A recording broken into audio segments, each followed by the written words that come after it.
이번 시간에는 재림론 4부 예수님은 어느 나라로 재림하실까인 것입니다. 먼저 그에 대해서 설명하기 전에 예수님께서 어느 민족에게 오셨는지 설명하겠습니다. 하나님은 아브라함을 부르십니다. 그리고 그 아브라함의 후손을 통해서 메시아가 오시게 됩니다. 그런데 아브라함의 자식 중 야곱이 천사와 씨름하여 승리합니다. 그래서 하나님께서 야곱에게 이스라엘이라는 이름을 붙여줍니다. 이스라엘이란 승리했다는 이름입니다. 그 이후로 아브라함 후손을 이스라엘 민족이라고 합니다. 근데 이스라엘 민족 중에서 유대라는 사람이 있었고 그 유대 후손이 신앙이 좋았기 때문에 유대 민족이라는 말이 등장하게 되고 그 유대 민족에게 예수님이 오시게 된 것입니다. 결국 유대 민족이나 이스라엘이나 모두 아브라함의 후손입니다. 단 실내적으로 이름이 바뀌었을 뿐입니다.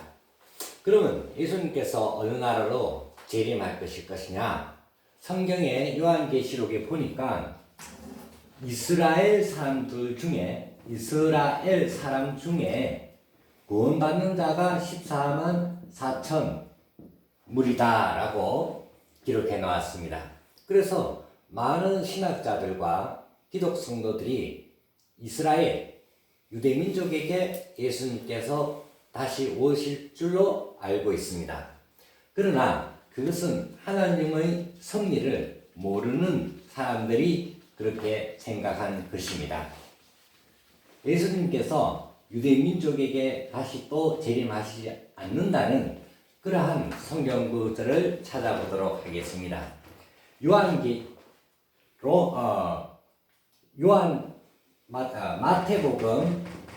마태복음 21장 33절에서 43절을 보면 예수님께서 포도원 주인과 그리고 포도원 농부들 그리고 주인의 아들 이야기가 나옵니다. 제자들에게 예수님이 말씀하시기를 포도원 주인이 있었는데 그 주인이 타국에 가게 되자 추수할 때가 되어 농부에게 주인의 종을 보냈더니 농부가 그 주인이 보낸 종을 죽여버리고 추수한 포도를 주인에게 상납하지 않았다고 했습니다.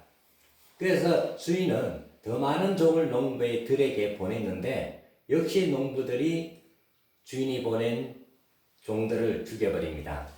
그래서 주인은 자기 아들을 보냅니다. 자기 아들을 보내면 죽이지 않고 농부들이 그 주인의 아들에게 수확한 것을 바칠 줄 알았는데 농부들은 그 주인의 아들을 죽여버리면 그 포도원이 자기의 소유권이 될 것을 생각하고 죽여버렸다라고 예수께서 말씀하시며 제자들에게 그 농부를 어떻게 해야 되겠느냐라고 질문하자 그 예수님의 제자들이 그 농부들을 진멸해야 된다, 다 죽여버려야 된다라고 말씀합니다. 이 예수님의 예는 바로 유대인 땅 민족에게 메시아를 보냈는데 유대 민족이 그 예수님을 믿고 섬기지 않고 죽여버리게 된다면 하나님께서는 하나님 아들 예수님을 그 유대 민족에게 다시 보내지 않는다는 그 비유의 말씀이 포도원 이야기입니다. 그래서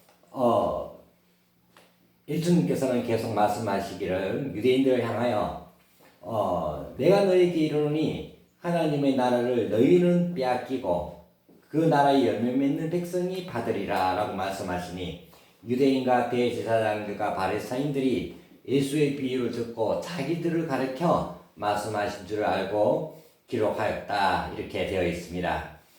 그래서 이 성경 구절을 보면 예수님께서는 유대인들 가운데 또 다시 재림하시지 않는다는 것을 알 수가 있는 것입니다. 그렇다면 왜 예수님께서는 이스라엘 민족 가운데 오시고 또 첫 번째로 구원받는 수가 이스라엘 민족 가운데 14만 4천 무리다 라고 했느냐라는 것을 알아봐야 되겠습니다. 그걸 알기 위해서는 이스라엘의 뜻을 알아야지 됩니다. 이스라엘의 뜻은 야곱이 천사와 씨름해서 승리했을 때 하나님의 승리했다고 이스라엘 이름을 지어주게 되었고, 그 후 아브라함의 후손은 이스라엘 민족이 되는 것입니다. 따라서 원래 이 인간이 천사를 주관해야 했는데 인간이 타락함으로써 천사의 주관을 받는 그런 입장에 떨어졌습니다. 그러나 야곱은 천사와 씨름하여 승리함으로써 천사를 주관하는 주관성을 복귀한 것입니다. 야곱은 아브라함의 후손이라고 해서 이스라엘이라는 하나님으로부터 이름을 받은 것이 아니라 천사와 씨름하여 승리함으로써 이스라엘 이름을 받은 것입니다. 따라서 아브라함의 혈통적인 인연만 가지고 이스라엘 후손이라고 할 수는 없는 것입니다. 그러기에 하나님의 뜻은 따르지 않고 행하지 않으면서 자기가 이스라엘 선민이다. 선민이라는 말은 하나님이 선택한 민족이라는 말입니다.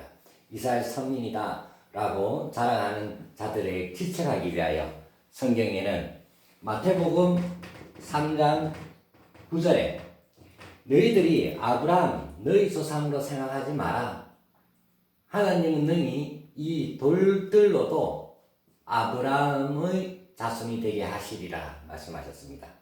아무리 그 이스라엘 민족이 하나님이 선택한 아브라함의 후손이라 할지라도 하나님이 믿고 섬기라고 보낸 예수 메시아를 그들이 믿지 않고 십자가에 못 박아버린다면 그 이스라엘이라는 민족은 아무런 의미가 없다는 것을 설명하는 것입니다.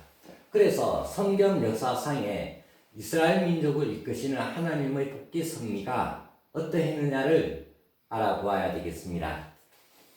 야곱이 천사와 씨름하여 싸워 이김으로써 이스라엘 이름을 이어받게 되고 야곱의 후손에서 모세라는 중심 인물을 선택합니다.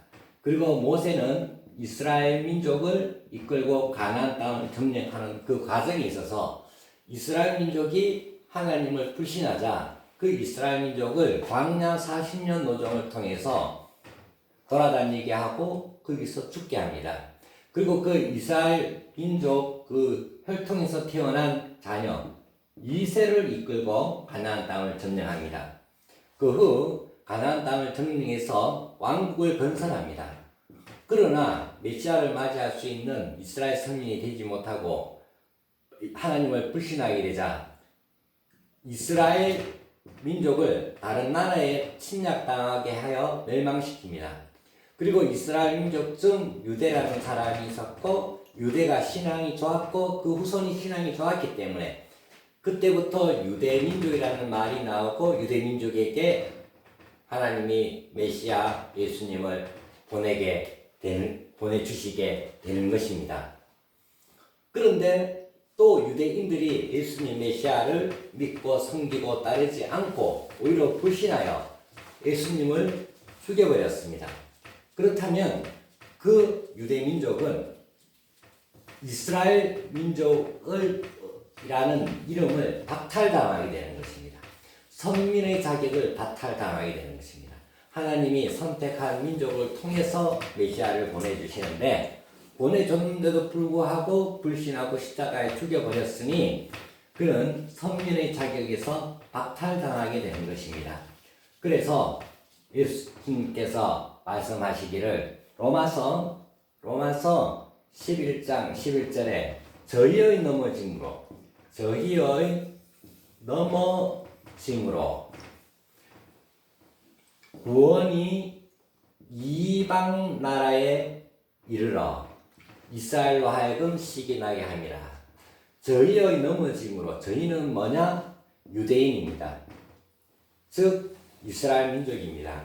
넘어짐으로 예수님을 맞이하지 못하고 불신함으로 구원이 이방 나라 유대민족이 아닌 다른 민족에게 구원이 이루어진다고 했고 따라서 이 유대인 이스라엘 민족이 그걸 보고 시기나게 함이라 이렇게 했습니다. 결국 구원은 유대인들에게는 이미 예수님을 섬기지 못하고 불신했기 때문에 선민의 자기를 박탈당하고 이방인 다른 민족에게 예수님이 오실 수 있는 그런 선미로 바뀌었다는 것입니다. 그러면 그 선미는 누구겠습니까? 예수님을 메시아로 믿는 기독 성도들이 제2 이스라엘이 되는 것입니다. 따라서 기독 성도들이 예수님을 맞이할 수 있는 선민의 자격을 차지하게 되는 것입니다. 그런데 기독교는 전 세계에 퍼져 있는데 예수님이 그 전 세계에 퍼져 있는 기독교 나라들 중에서 어느 나라에 재림하실 것이냐 하는 것을 알아야 되는 것입니다. 그것을 알기 위해서는 요한계시록에 되어 있는 구절을 통해서 알 수 있습니다. 요한계시록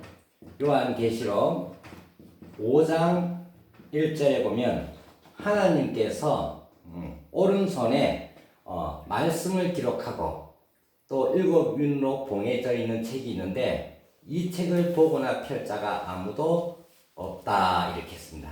하나님이 오른손에 가지고 있는 7윤으로 봉한 책이 무엇이겠습니까? 바로 성경입니다.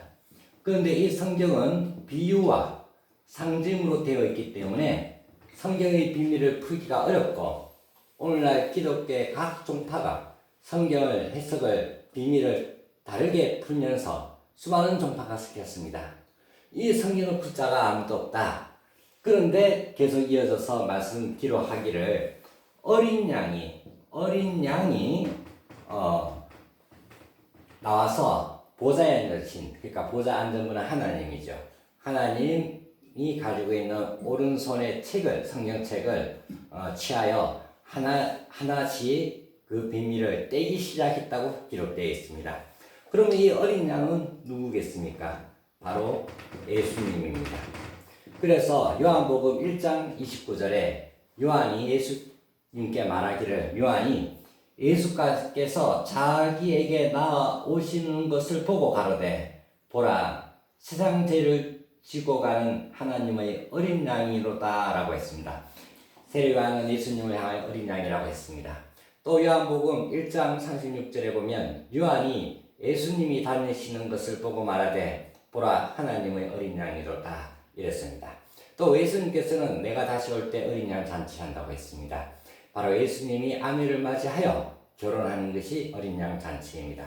따라서 이 어린 양이라는 것은 예수님을 의미하는 것입니다. 어린 양이 성경의 비밀을 푼다고 했습니다. 그리고 그 요한계시록 7장 2절에서 3절을 보면 해 돋는 곳, 해가 어디서 돋습니까? 동쪽에서 떠서 서쪽으로 집니다. 해 돋는 곳, 즉 동방을 말합니다.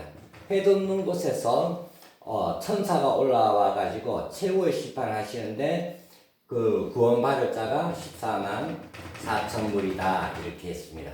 해 돋는 것은 동방입니다. 그 다음에 요한계시록 14장 1절에 보면 어린 양과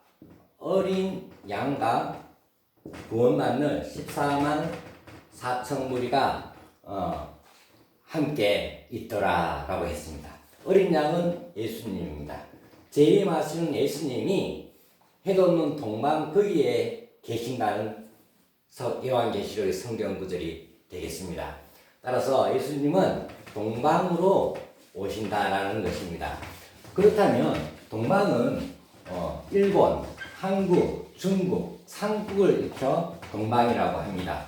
그렇다면 일본에 오실 것이냐, 중국에 오실 것이냐, 아니면 한국에 오실 것이냐, 어느 나라에 오실 것이냐 하는 것을 알아야 되는데 그것을 알 수 있는 방법은 바로 이렇습니다. 일본은 전체주의 국가입니다. 그리고 일본은 한국을 박해했습니다. 그 한국에 재림하실 메시아의 재림기는 도시당 선립시대에서 말했듯이 1917년에서 1920년 사이입니다. 이때 일본은 한국을 침략했고 수많은 기독교인들을 학살 투옥했습니다. 따라서 일본은 메시아를 맞이하는 기독교를 박해한 나라이므로 일본은 사탄편 국가입니다. 그 다음에 중국은 공산화해온 나라입니다. 신을 믿으면, 하나님을 믿으면 숙청해 버리는데 거기에 메시아가 오셔서 어떻게 복귀 섭리를 하겠습니까? 따라서 중국과 일본으로 오시지 않고 기독교를 섬기는 한국에 재림 주님이 오신다는 것을 알 수가 있는 것입니다. 그렇다면 한국은 보다 더 구체적으로 어떠한 입장에 있어야 되는 것이며, 또 한국에 오신다면 그 오신 분은 누구냐 하는 것은 재림론 5부 강의 때 하도록 하겠습니다. 이상입니다. 감사합니다.